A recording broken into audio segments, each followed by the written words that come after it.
Look, let's not kid ourselves. This was an important game for Kaizer Chiefs.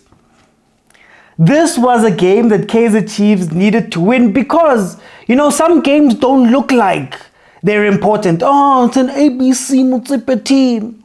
Oh, they're lower ranked. Oh, it's Free Agents FC. Yeah, their players have never played in the upper ranks. But circumstances make games important. What is Chiefs' circumstance here? Chiefs' circumstance is that it's 10 years trophyless. Chiefs' circumstance is that they come into this game having a wishy-wishy season. And oh, by the way, TS Galaxy, Baroka, Amatax, Milford, are all names that should have been an easy game, a nothing game. But we ended up getting knocked out. And a lot of the time, we were knocked out at this stage of the competition. So this game is a very important confidence builder.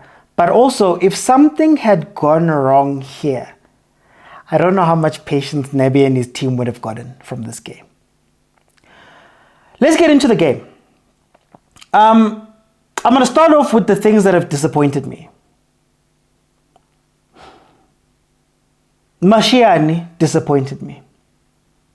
Nobo disappointed me. There were a couple of players that don't get starting playing time, Vilagazi, who were given a chance versus an ABC Motsepe team. And I think it's more of the attitude of the club going into this game than it was about the performance. Sometimes you have to make your mark. Sometimes you have to prove a point. Sometimes you need to kick a man when he's down, because you need to get that confidence in you.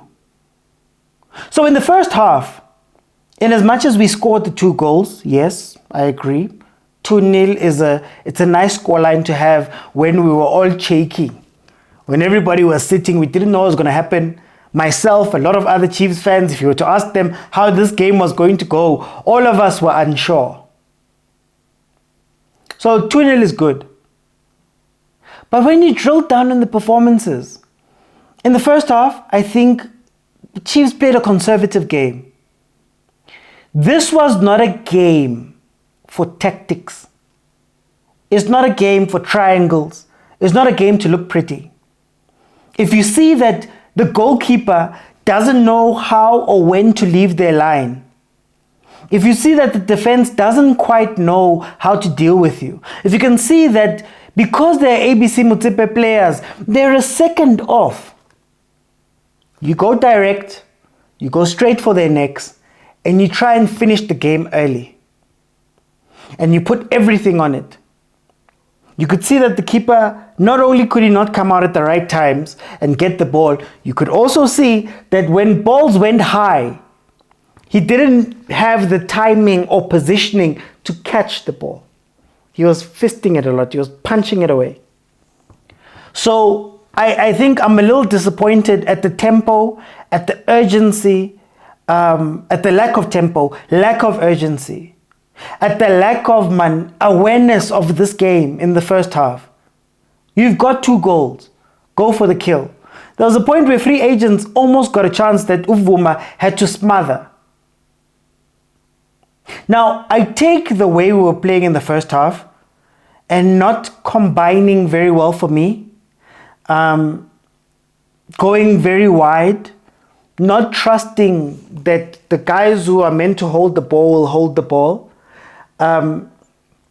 Still a little bit in control, but just missing out on it. Nkosi Ngobo was also a bit of the game. He wasn't as good of a playmaker as we needed him to be. And he's becoming one of the players that I criticize other teams for. I criticize other teams. Mabu Mashiko. Nkosi Ngobo is one of them. He's been at the club for a very long time. He was once touted as one of the guys who are going to be the future of Kaizer Chiefs, and we just have not seen it. Given the chance, it doesn't work out. Sorry to interrupt the video that I'm sure you're enjoying, but I just wanted to say thank you for all of the support that you guys have shown me and my Overthinking Football platform. I'm a one-man band that's doing all of this, and I really do enjoy the comments about how, you know, Supersport needs to come fetch me and SABC and all of that stuff. And I think it speaks to the quality of the content, but also the amount of effort that I put in. So I just wanted to say thank you. But the truth is that Abu Supersport and all of those guys, yes, we're competing with them, but it's a completely different place. The sponsors are looking for former players, and to be honest with you, running some of these things is getting so difficult, and things have changed at home. So financially, it's a whole different world. So I wanted to try something new and come to the overthinkers, the people who watch the content, and say it would be incredible if you guys could contribute monthly towards the platform, towards keeping my lights on, but also making sure that all of the crazy things that I want to do, that I want to take Supersport on with, I can actually do. And just for 20 Rand every month, I think that would be an incredible contribution if you can make it. It may sound like a little, but if we can get a lot of people behind it, then we'll be able to carry on doing what I do. I'll be able to carry on giving you the content and also expanding it, because we don't have shows like this, and us content creators need help from our audiences. So I just came here to ask you if you can. Here is the account number that you guys can use in order to contribute. And I think, yeah, I'd be very grateful if you would. But anyway, let's get back to the video. And don't forget to like, share, and subscribe. But let's get into the second half, because the second half was where, man, it really shocked me. Now, I will admit that F&B, the pitch didn't help much. It was patchy, it was bad, you couldn't play, and Uduba got injured. Uduba got injured, I believe. A little bit to do with that pitch. Uduba got injured. Prayers up for Uduba. I hope it's not an ACL. I hope it's not one of those really big injuries, because he's young, and to be out for the whole season and to have to try build that thing back is very hard. But I hope he's not out. So I'll give them bail and say, okay, the pitch wasn't up to the position, up to the standard. But that second half was atrocious. Bosirino came on, Boranga came on. A lot of players came onto that pitch and didn't add any value. What's worse is, you know, I was live, and while I was live, we were speaking about it, and I was being told that Kaizer Chiefs was playing in first gear, which I agree. They weren't putting in much effort. But what I couldn't understand was whether Kaizer Chiefs was playing in first gear because it was on purpose, or if they were playing in first gear because they were forced to play in first gear. And for a team that's maybe trying to be conservative, you've seen the pitch condition, you've seen the Dubai injury, you know that you've got some goals in the bag, you're maybe getting ready for the derby on the weekend. You'd think that those players would be in control. Guys, free agents looked great in the second half at points. Maybe just let down by some of their running in terms of beating the offside trap. Maybe let down a little bit by their control. You know, when they changed the keeper, that was a real keeper. I don't know what the first half keeper, why Uikidimba was put on, but when Shabalala came on as a keeper, you could tell that Diloli Chinchit.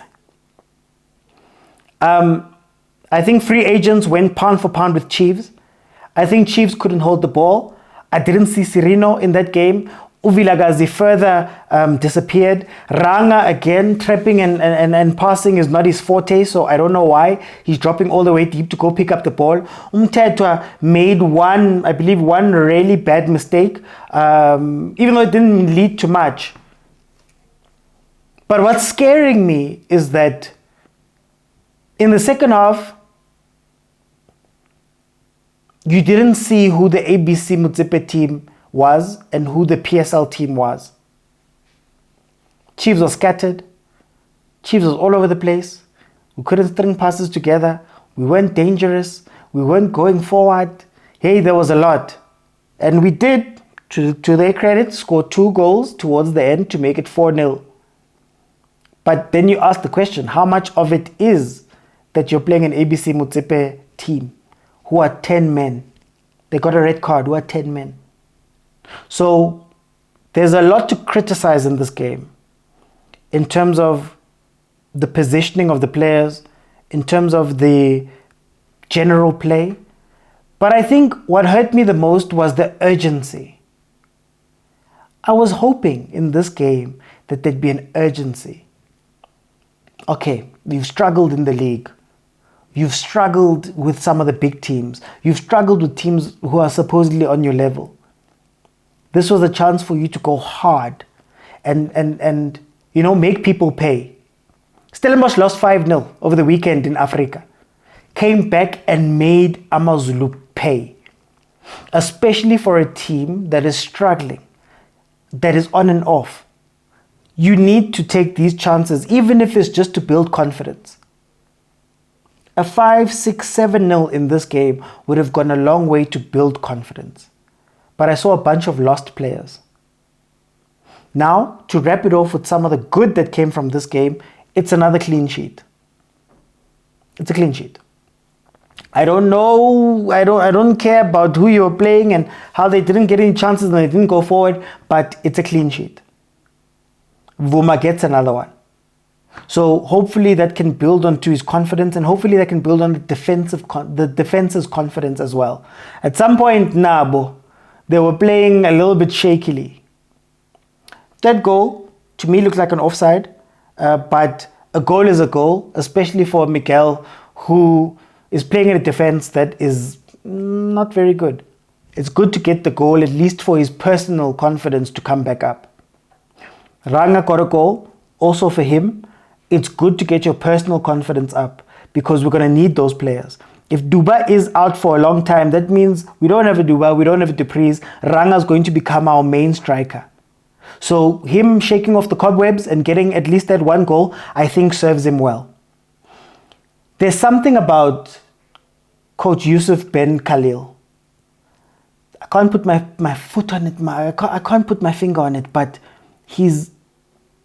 I like his energy in that he was demanding more from the players. You could see at some point he was so angry.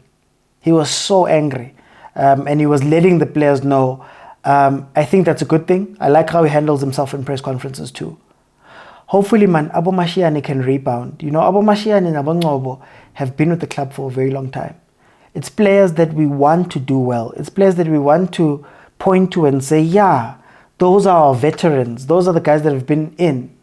But for the fact that they've only had a handful of games up to this point, they've both not performed up to this point, the chances they've been given.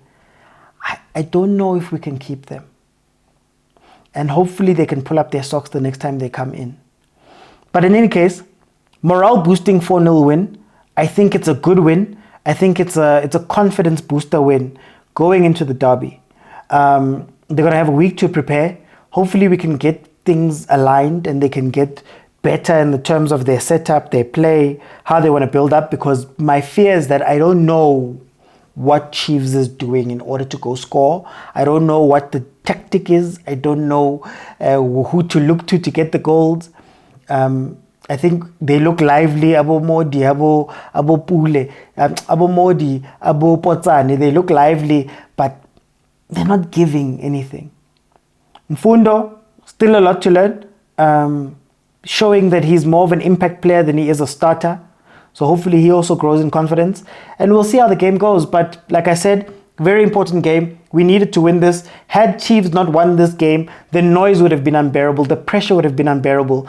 And honestly, I don't know what they would have done to Nabi's job and his technical team's job. So at least another hump jumped. Not the most confident jump of a hump, but it is what it is. Guys, I'll see you on the next one.